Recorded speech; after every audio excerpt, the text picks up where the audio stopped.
할렐루야. 오늘 우리가 함께 나눌 말씀의 제목은 반드시 응하리라.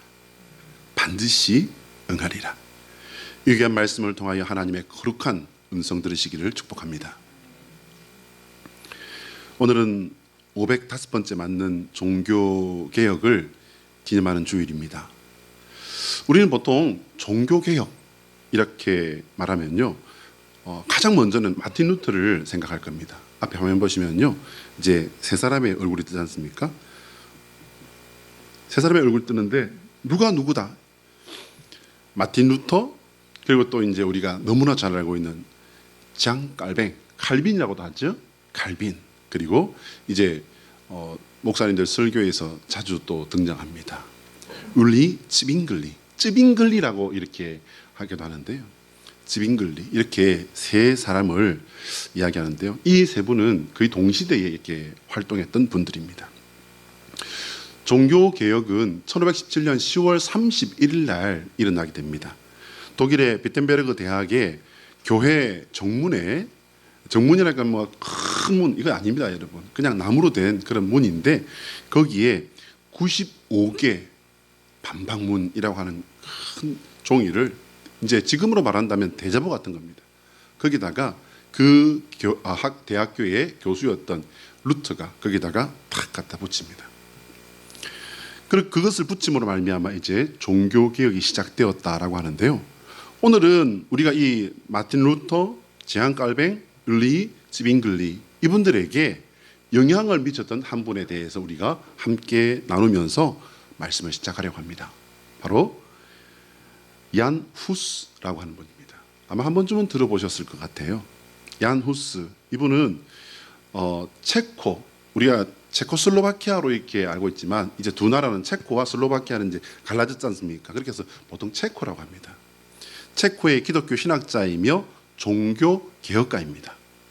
그는 영국의 종교 개혁자인 존 위클리프에게 영향을 받아서 성서를 믿음의 유일한 권위로 강조하는 복음주의적인 성향을 이제 띠기 시작됨으로 말미암아 어떻게 됐냐면요, 바로 로마 교황청에 의해서 위험 인물로 이제 분류되게 되었겠죠. 교황은 오류가 없다라고 하는 것이 천주교의 교리였지 않습니까? 당시만 해도 이게 바로잡아진 지 불과 몇 년 되지 않습니다. 교황은 오류가 없다. 교황 무엇을이라고 하지 않습니까? 이거 잘못됐다는 거예요. 이거 반대하고, 그리고 당시에 만연했던 성직자들의 부패에 대해서 신랄하게 비판을 합니다. 돈을 내면 죄가 사해진다는 면죄부 판매를 잘못된 것이라고 정면으로 반박합니다. 근데 이 당시에 이 면죄부라는 것은요, 굉장히 중요한 이 역사의 수레바퀴에 맞물려 있는 문제였어요. 그게 뭐냐면요, 바로 십자군 전쟁입니다. 이것과 딱 맞물려서 면죄부를 팔아서 십자군을 파송하는 이 전쟁 물자를 댔던 거예요. 그런데 여기다 대놓고서는 이 신학자라고 하는, 아무리 뭐 유명 대학이지만 신학자라고 하는 사람이 정면으로 여기에 대해서 그 비판을 하고 났으면 사람들이 어떻게 하겠습니까? 이거 틀린 건가? 라고 생각하는 사람이 나오지 않겠습니까? 로마 교황청은 이런 사람을 그냥 둘 수 없었던 겁니다. 그뿐 아닙니다. 중요한 이 당시의 천주교 예배 예전에 대해서 지적을 하고 났습니다. 그게 뭐냐면요, 바로 설교를 체코말로 한 거예요. 아니, 체코 사람이 체코말로 하지라고 우리는 생각할 수도 있습니다. 당장 지금 제가 어느 나라 말로 설교하고 있습니까? 네, 지금 저를 영어를 쓰고 있다고 생각하신다면 그분은 아마도 방언하시는 분쯤 될 것 같습니다. 근데 이 당시에 예배라는 것은요, 라틴어로 설교를 했어요. 라틴어는 이 당시에 모든 그 나라에서 진행되어지는 천주교 예배에서는요, 모든 신부가 다 라틴어로 이렇게 씁니다. 지금도 신부들끼리도 이제 어떤 내밀한 이야기를 할 때에는 라틴어로 말합니다. 라틴어를 쓰는 나라가 있어요, 없어요? 라틴어를 모국어로 쓰는 나라는 없습니다. 굳이 말한다면 뭐 바티칸 뭐 교황청 정도 되겠죠. 그러나 라틴어는요, 사어입니다. 이 사어가 영어에 우리나라로 친다면 한문쯤 되는 그런 그 말이에요. 근데 이 라틴어로 설교를 하지 아니하고 체코 말로 합니다. 당시에 여러분 이 체코 당시에 라틴어를 쓰는 사람이 과연 얼마나 됐을까요? 그러면 앞에서 예수 그리스도의 복음을 증거하고 하나님의 말씀을 증거하는데 라틴어를 모르는 체코 사람들이 앉았는데 라틴어로 설교를 하면은 이 사람들이 알아들을까요? 못 알아들을까요? 아니라는 거죠. 하나님의 말씀을 이 사람들이 알아듣게끔 해야 된다는 거죠. 그래서 이제 이 얀 후스는 체코 말로 설교를 합니다. 이거 로마 교황청에서 좋게 볼 수가 없습니다. 거기다가 안 그래도 미운데 하나를 더 얹습니다. 그게 뭐냐면요, 모든 예배 예전마다 반드시 들어가야 되는 게 있어요. 설교만큼 중요하게 들어가야 되는 게 있어요. 그게 뭐죠? 성찬식입니다. 성찬식인데 지금도 여러분 천주교 성찬식에서 잔 줘요, 안 줘요? 포도주 잔? 안 줍니다, 여러분. 안 줍니다. 왠지 아세요?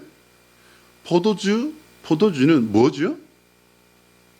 예수님의 보혈이잖아요. 보혈을 상징하는 거잖아요. 근데 이 중요한 것을 이 사람들이 이 수염에 묻어서 흘릴까 봐, 잔을 받다가 쏟을까 봐, 실제로 잔에서 이제 이 포도주가 떨어지지 않습니까? 그러면요, 신부가 내려가서 엎드려서 혀로 닦습니다. 그런데 이 중요한 것을 이 사람들에게 함부로 줄 수 없다. 그렇게 해서 떡은 이렇게 신부가 입에다가 딱 넣어주죠. 요즘 같으면 콜로라도 전국 같으면 큰일 날 일이죠. 근데 그렇게 했다는 겁니다. 그래서 이제 떡만 이렇게 주고 잔은 어떻게 해요? 신부가 혼자서 홀짝 마시고는 쓱쓱쓱쓱 닦아가지고 옆에 딱 넣고 수건까지 이렇게 딱 이렇게 정갈하게 걸쳐 놓습니다. 여러분, 이게 준 거예요, 만 거예요? 이거는 준 것도 아니고 안 준 것도 아니고 뭐 어떻게 하라는 겁니까? 이거 아니라는 거예요. 그래서 이제 얀 후스는 일반 성도들에게 예수님의 보혈이 가야 된다. 여러분, 이거 틀려요, 맞아요? 왜 맞아요? 예수님께서 그렇게 하셨으니까. 예수님께서 그렇게 하셨으니까. 그렇게 로마 교황청에 맞서다가 얀 후스는 1411년 요한 23세 교황에 의해서 파문을 당해버립니다. 여러분, 지금은 공부 잘한다, 좀 잘났다, 머리 좋다 그러면 다 어디로 보냅니까? 의대 아니면 법대잖아요. 우리나라만 하더라도 그렇습니다. 이제 거기서 이제 공부 잘한다, 근데 의대 법대는 아닌 것 같다, 그럼 어디를 보냅니까? 공대 이런 데 보내지 않습니까? 그런데 이 당시에는요, 의대 법대가 아니에요. 공부 잘한다, 얘는 수재인 것 같다, 그럼 어디를 보냈냐면요, 신학교를 보냅니다. 얀 후스는 그 시골 빈농의 집안에 태어나서 공부 잘한 거예요. 얼마나 공부를 하면서 또 고생을 했냐면요, 이제 정식 교수가 되고 하기 전에는 길에서 노숙을 하고 국어를 해가면서 이제 대학 공부를 하게 됩니다. 그렇게 해서 힘들게 대학 공부를 마치고 그리고 이제 대학 교수가 되었습니다. 그런데 파문을 해버린 거예요. 여러분, 목사가 되는 것도 마찬가지입니다만은 신부가 되는 것도요, 신부 사제 서품을 받기까지 굉장히 오래 걸리고 정말 힘든 공부를 합니다. 그런데 여기 이제 파문을 해버렸다. 이건 그 사람에게는요, 거의 뭐 사형 선고한 거나 다름이 없습니다. 그러면 정신 차려야 돼요? 안 차려야 돼요? 정신 차려야 되죠. 근데 정신 못 차리고요, 그는 그로부터 4년 뒤에 1415년 5월 4일 콘스탄틴 공의회의 결정에 따라서 화형이 결정되어 버립니다.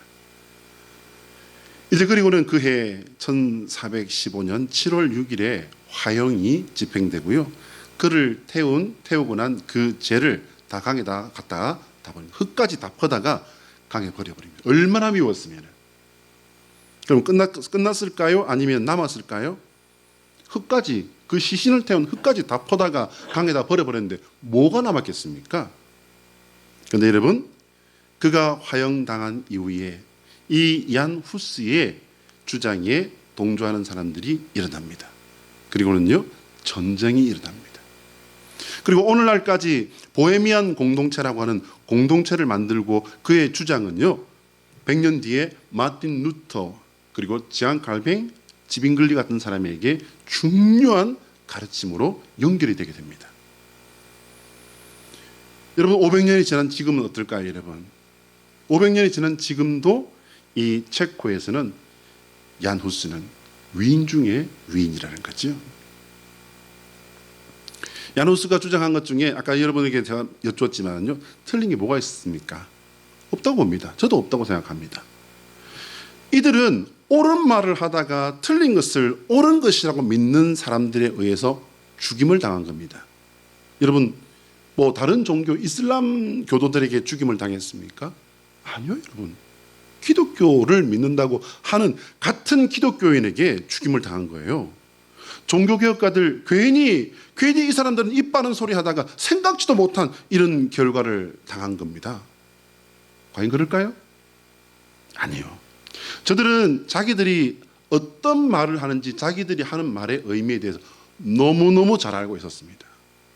그리고 이것이 후대에 꼭 가야 된다고, 자기들이 발견하고 자기들이 틀렸다고 지금 한 걸 하고 있는 이것이 반드시 바로잡아져야 후대에 바른 믿음이 간다는 것을 알고 있었기 때문에 그들은 지금 내가 이 말을 하다가 어떤 일을 당할 수 있다는 것을 또한 너무나도 잘 알고 있었지만 그들은 멈추지 않았던 것입니다. 자, 한번 따라할까요? 하나님의 소원은 우리가 예수 그리스도 안에서 믿음의 뿌리가 바로 선 성도가 되는 것이다. 자, 시작. 하나님의 소원은 우리가 예수 그리스도 안에서 믿음의 뿌리가 바로 선 성도가 되는 것이다. 예수 그리스도 안에서 믿음의 뿌리가 올곧게 바로 선 성도 되시기를 축복합니다. 인간 역사에서 바른 길을 따르려는 사람들이요, 가장 크게 의문점을 가지는 것이 여러 가지가 있겠지만 이것 한 가지가 있습니다. 신은 선한 분인가? 여러분은 어떻게 생각하십니까? 하나님은 선한 분이십니까? 아멘을 하려면 크게 하고요, 안 하려면 그냥 가만히 계시고요. 하나님이 선한 분이심을 믿으십니까? 저도 아멘입니다. 기독교 신학에서 이 문제를 다루는 학문을요, 신정론이라고 합니다. 하나님께서 선하신 분이라면 어떻게 악한 사람들이 이렇게 득세해서 세상을 쥐락펴락할 수 있는 이런 현상이 일어날 수 있는가? 하나님께서 정말 선하신 분이라면 세상이 어떻게 이럴 수가 있냐 말이야.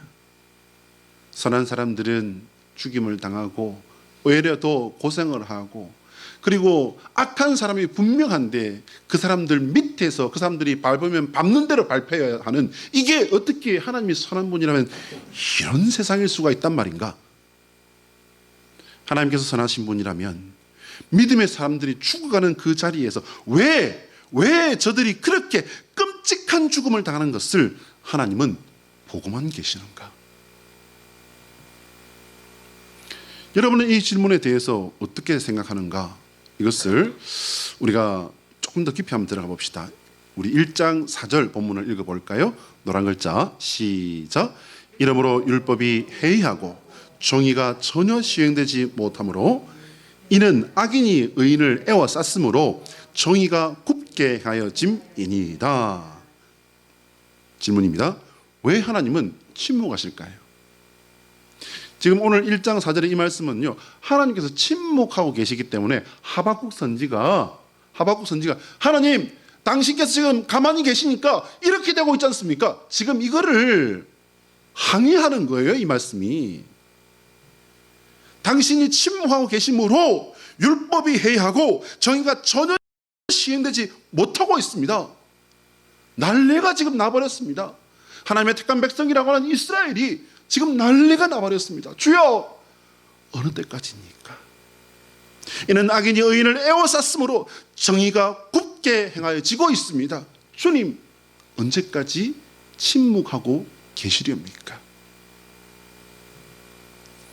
여러분, 구약 성경을 읽어보면요, 출애굽 당시만 해도요, 하나님께서는 거의 모든 일에 그때 인간의 그 일에 개입하십니다.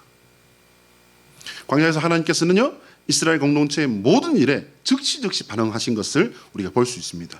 하나님은 마치요, 경기를 하는 선수들 옆에서 살펴보는 심판 같아요. 여러분, 야구 경기 보시지 않습니까? 투수가 공을 탁 던집니다. 그러면은 심판이 어떻게 해요? 또 던져봐. 내가 모아가지고 다 해줄게. 그렇게 안 하잖아요. 탁 던지면은 볼! 탁 던지면 스트라이크! 그리고 또 스트라이크 탁 들어가잖아요. 그러면은 너 아웃! 그렇게 바로 그냥 때려버리잖아요. 바로바로 그렇게 해버리잖아요. 하나님은 출애굽 당시만 해도 마치 야구장의 심판처럼 이건 아니야. 그래, 이건 맞아. 그건 아니라니까. 너 아웃. 바로바로 이렇게 말씀을 하고 반응을 하십니다. 징벌할 건 징벌하셨고요.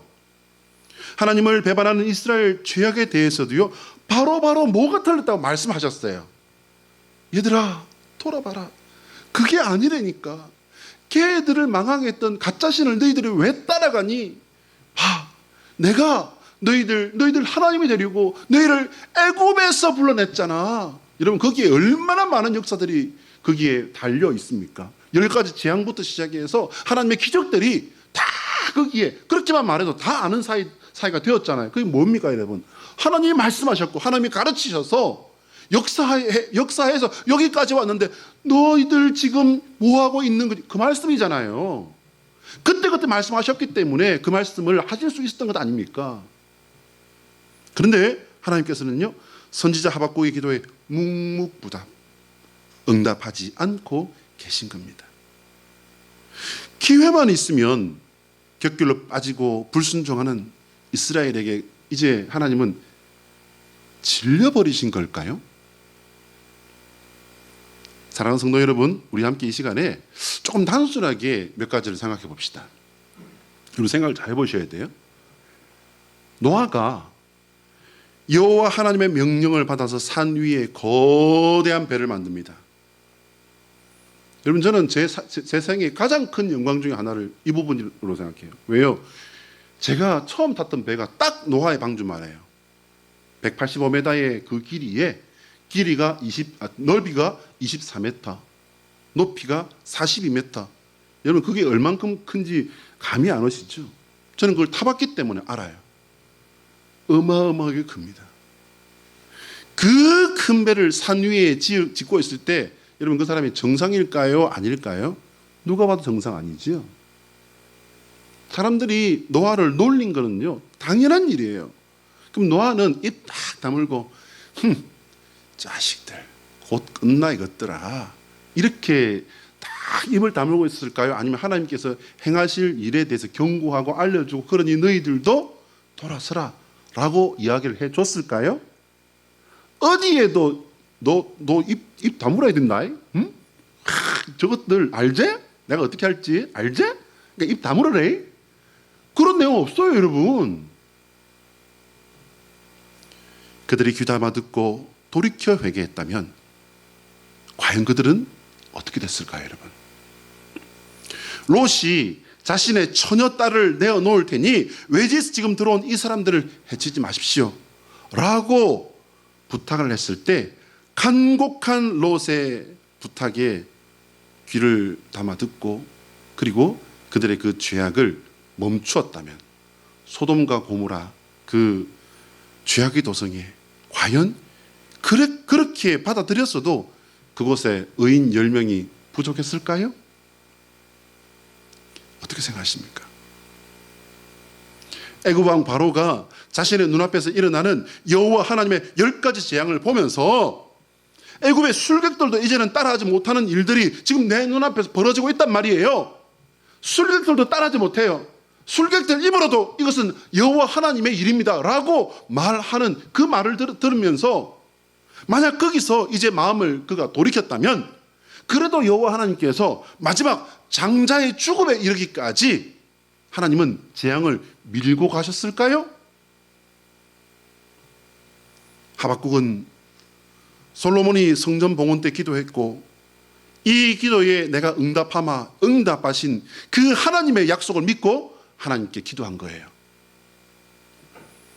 열왕기상 8장 28절 이하에 솔로몬의 기도는요, 정말 이래서 이 사람이 대단한 지혜의 왕이구나 라고 생각할 수밖에 없는 조목조목 찍어서 정말 이런 일이 있으면 이거는 정말 기도할 수밖에 없겠구나라고 하는 것들을 조목조목 집으면서 어떻게 하나님 앞에 단수종을 붙입니까? 주는 계신 곳 하늘에서 들으시고 그들의 일을 돌아보옵소서. 할렐루야. 여러분, 주는 계신 곳 하늘에서 잘 보이소? 내가 왕이니까 나 잘 봐주셔야 됩니다. 그거 아니에요, 여러분. 주는 계신 곳 하늘에서 들으시고 그들의 일을 돌아보옵소서. 이후 여호와 하나님께서는 이스라엘 백성이 자신의 죄악에서 돌이켜 회개하며 엎드리고 구할 때마다 하나님은 주의 일꾼들을 보내주셨고요, 나라를 위급에서 구해주는 그 구원의 역사, 은혜의 역사를 분명히 일으켜 주셨던 것을 발견하시기 바랍니다. 믿으시길 바랍니다. 그 역사가 나에게도 함께하고 계신다는 사실을 믿으시길 바랍니다. 그런데 왜 오늘 하박국의 기도에는 너무나도 중요한 한 가지가 빠져 있어요. 하나님이 이렇게 침묵하고 이렇게 계신 데는요, 이런 말씀을 잘 읽어보시면 전체 성경은 어떻게 읽어야 돼요, 여러분? 전체를 읽으셔야 돼요. 전체 흐르는 맥락을 잡고 그걸 가지고 읽으셔야 됩니다. 여러분, 왜 하박국의 그 기도에 하나님은 입을 딱 다물고 계십니까? 오늘 하박국의 기도에는 너무나도 중요한 한 가지가 빠져 있었던 겁니다. 온 마음을 쏟아놓고 주님 앞에 엎드리는 회개의 기도가 빠져 있었던 겁니다. 이스라엘이 어떤 위급에 처했는지를 알았지만 어떤 죄를 지음으로 하나님의 진노를 이렇게 불러왔는지에 대해서는 알지 않은 거예요. 그래서 하박국이 드리는 이 기도에 하나님께서는 당신께서 이스라엘에게 보내기로 작정하신 바벨론 제국의 침략을 예고하시는 그걸 응답으로 주신 겁니다. 침묵을 깨고 기껏 응답으로 주신 것이 뭐냐 하면 너희들 망한다. 이스라엘 백성이 자기들끼리 엉망진창으로 혼란스러운 상황에서 도와달라고 기도했는데 하나님께서는 이방인들을 통해서 이스라엘을 아예 뿌리채 뽑아버리겠다고 말씀하신 겁니다. 저는 이 말씀을 묵상하면서 사실 제법 짧지 않은 시간 동안 고민을 하고 앞뒤를 계속 생각을 해보고 퍼즐 맞추듯이 이 말씀을 맞춰보았습니다. 제가 내린 결론은 그거예요, 여러분. 하나님은 침묵하신 게 아니에요. 침묵하신 것이 아니라 당신의 백성이 돌아와 엎드리기를 기다리신 겁니다. 발견하시길 바랍니다. 우리 오늘 2장 3절과 4절을 같이 읽어볼까요? 노란 글자 시작. 이 묵시는 정한 때가 있나니 그 종말이 속히 이르겠고 결코 거짓되지 아니하리라. 비록 더딜지라도 기다리라. 지체되지 않고 반드시 응하리라. 보라, 그의 마음은 교만하며 그 속에서 정직하지 못하나 의인은 그의 믿음으로 말미암아 살리라. 할렐루야. 왜 하나님께서는 반드시 응하리라 말씀을 하고 계신 걸까요? 반드시 응하리라. 여러분, 바벨론을 통한 이스라엘 나라를 완전히 없이 하겠다는 여호와 하나님의 대답에요, 하박국 선지는 저도 이렇게 말할 것 같아요. 만약에 제가 하박국의 입장이라면, 아니 하나님, 어떻게 그러실 수가 있습니까? 어떻게 우리가 누군데요? 저들이 누군데요? 어떻게 그러실 수가 있습니까? 12절부터 17절까지의 내용에서 하박국 선지는요, 이제 2장에 어떻게 배신자들을 보고만 계십니까? 항의하고요. 그리고 어떻게 악한 민족이 착한 민족을 삼켜버리는 이런 역사가 일어나게 할 수 있습니까? 그거 항의합니다. 여러분, 맞습니까? 틀립니까? 자기 입장에서 저희가 볼 때는요, 누가 뭐가 착하냐 이렇게 말할 수도 있겠지만 자기 입장에서는 맞는 말이에요. 왜?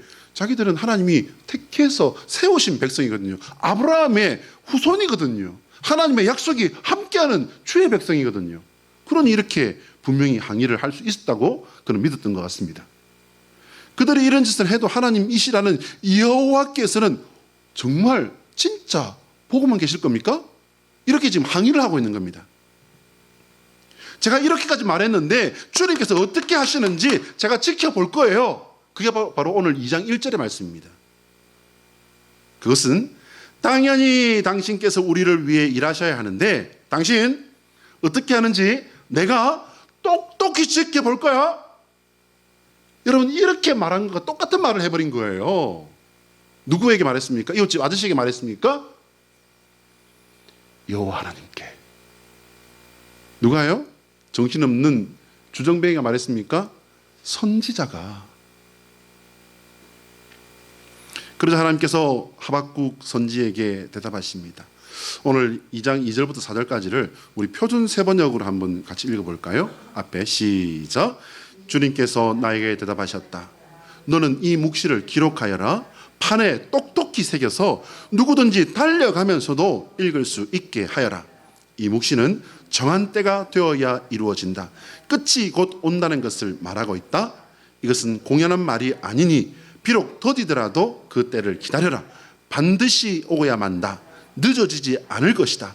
마음이 한껏 부푼 교만한 자를 보아라. 그는 정직하지 못하다. 그러나 의인은 믿음으로 산다. 할렐루야. 여러분, 의인은 무엇으로 산다고요? 믿음으로 산다는 거예요. 하나님께서는 하박국 선지의 이 무리한 항의에 하나님의 때를 말씀하십니다. 하나님의 때. 여러분, 이 하나님의 때라는 것은요, 여호와의 날, 하나님의 때는요, 굉장히 어려운 신학적인 주제입니다. 하나님께서는 이제 말씀하시는데 하나님의 때, 하나님의 때. 여러분, 하나님의 때가 뭡니까? 하나님의 때라는 것은요, 종말을 말하는 겁니다. 종말.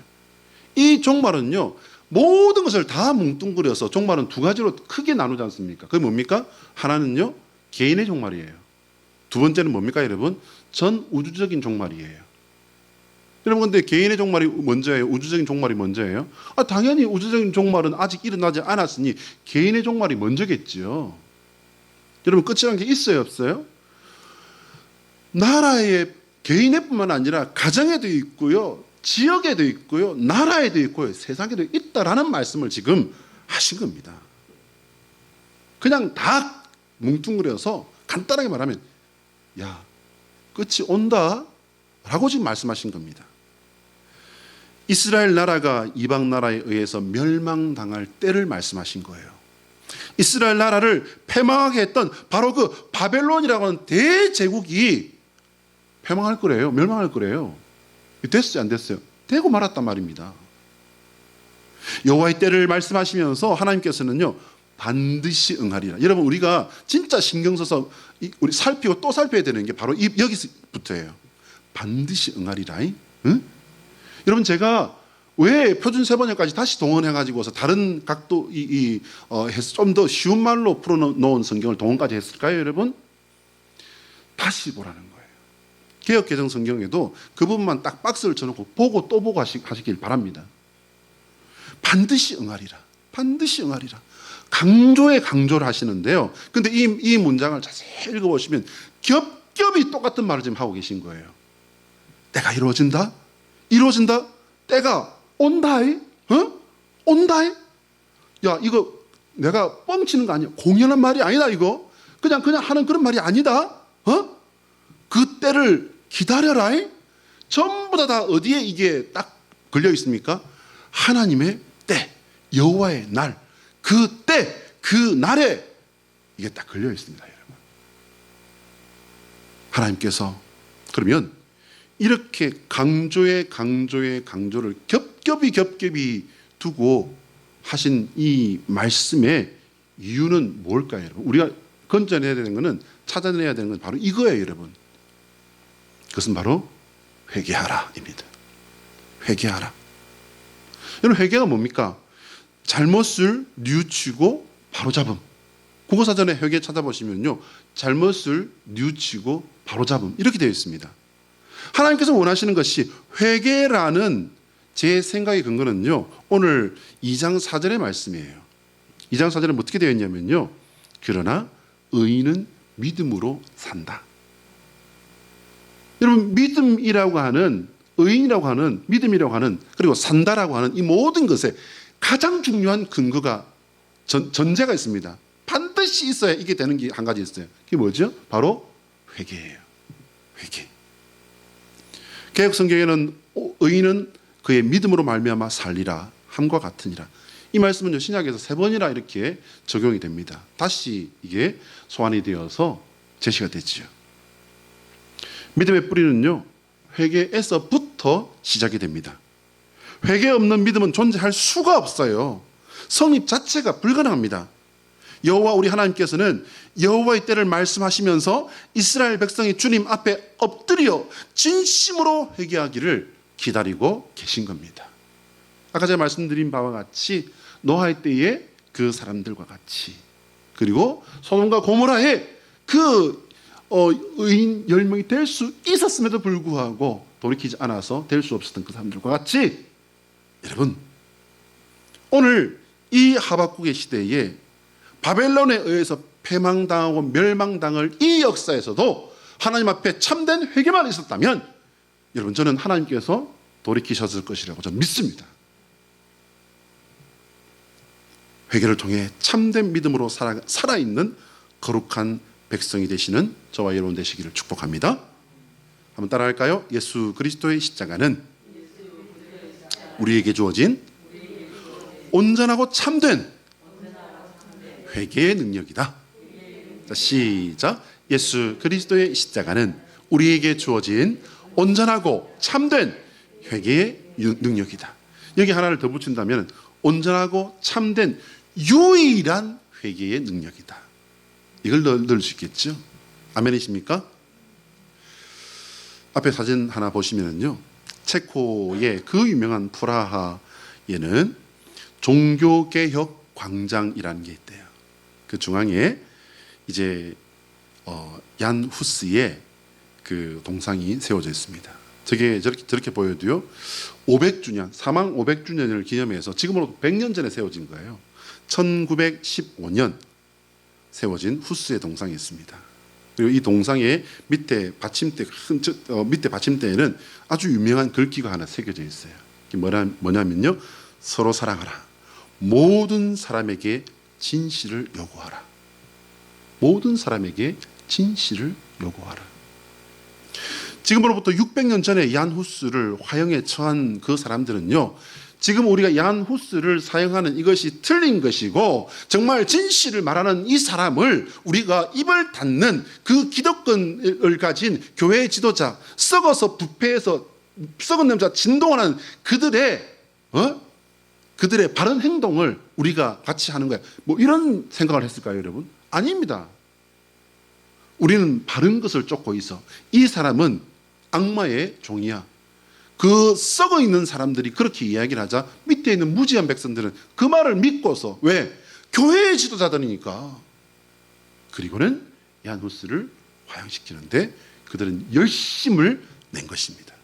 그러나 지금 여러분 600년의 시간이 지나면서 어떻게 역사는 증언하고 있습니까? 누가 옳았고 누가 틀렸다는 겁니까? 그 시대에 그 교회의 지도자, 교황과 그들을 따랐던 그 높은 성직자들은 썩어 문드러진 자들이었다라고 규정하지 않습니까? 얼만큼요? 중세를 그들에 의해서 암흑기였다라고 이렇게 역사가들은 규정할 정도로 누구도 거기에 대해서 부인하지 않습니다. 그 어두운 암흑기에 하나님의 횃불을, 진리의 횃불을 들어 올린 이들이 종교 개혁가들이었습니다. 하나님의 말씀에 따라 생각해 보면요, 뭐가 잘못되었는지 조금만 성경을 아는 사람이라면 금방 알 수 있는 일이었습니다. 얀 후스를 화형에 처한 자들은요, 교황과 교회의 권위를 하나님의 말씀 위에 두고 있었기 때문에 그것이 틀렸다고 말하는 얀 후스 같은 사람을 화형에 처할 수 있었던 겁니다. 여러분, 개혁, 리포메이션이라고 하는 이 개혁이 국어사전에 보면 살짝 오해를 부를 수가 있어요. 국어사전에는요, 제도나 기구 따위를 새롭게 뜯어고침이라고 되어 있습니다. 이 말씀이 그렇구나라고 생각할 수도 있습니다. 그런데 이게 굉장히 위험한 말이에요. 제도나 기구 따위를 새롭게 뜯어고침. 어떤 기준, 어떤 목적으로 새롭게 뜯어고친다는 겁니까? 자기들이 알고 있는 것이 옳다고요? 얀 후스를 죽였던 그 사람들은 자기들이 틀렸다고 생각해서 야누스를 죽였겠습니까? 아닐걸요? 더군다나 종교개혁은 뭘 어떻게 어떤 기준에서 새롭게 뜯어고친다는 겁니까? 뭘 알아서요? 여러분, 종교개혁은요 회개입니다. 회개. 그래서 이 사람들이 더 큰 잘못을 저지른 거예요. 회개해야 됩니다 라고 말하니까 잡아다 죽인 겁니다. 회개는 잘못된 길에서 돌아서서, 완전히 돌아서서 돌이키는 것을 회개라고 했습니다. 교황과 교회의 권위가 사실상 성경 말씀의 권위를 넘어서 버렸고, 처음 교회의 모습을 완전히 잃어버린 데에서 원래 모습으로 돌아가자는 것이 종교개혁가들의 피맺힌 절규의 외침이었습니다. 그 기준은 바로 기록된 말씀, 성경이에요, 여러분. 그래서 개혁가들이 외친 말씀이 뭡니까, 여러분? 솔라 스크립투라. 솔라 스크립투라. 오직 말씀. 오직 하나님의 기록된 말씀. 할렐루야. 인간의 생각과 욕심에 따라 이리저리 손을 봐서 엉망이 되어버린 교회를, 그리고 신앙을 하나님께서 성령 부어주심으로 세우신 원래 처음 교회의 모습으로 돌아가자, 회복하자라고 외친 것이었습니다. 개혁가들의 개혁은 인간의 생각과 유행을 따라 교회를 새롭게 한 것이 아니라 인간의 욕심과 죄악의 오물로 더럽혀진 교회와 예배를 하나님께서 세우신 처음 교회로 다시 돌아가자, 원래 모습을 회복하자라고 외친 것이었습니다. 하나님은 개혁가십니다. 여러분, 구약 전체를 읽어봐도요, 하나님이 계속해서 말씀하신 건 뭐였습니까, 여러분? 내가 원래 준 그것을 너희는 기억하라. 왜? 그것으로 내가 너희의 하나님이 되고 너희가 나의 백성이 되게 한 최고의 것을 내가 너희에게 이미 주었기 때문이다. 기도하겠습니다.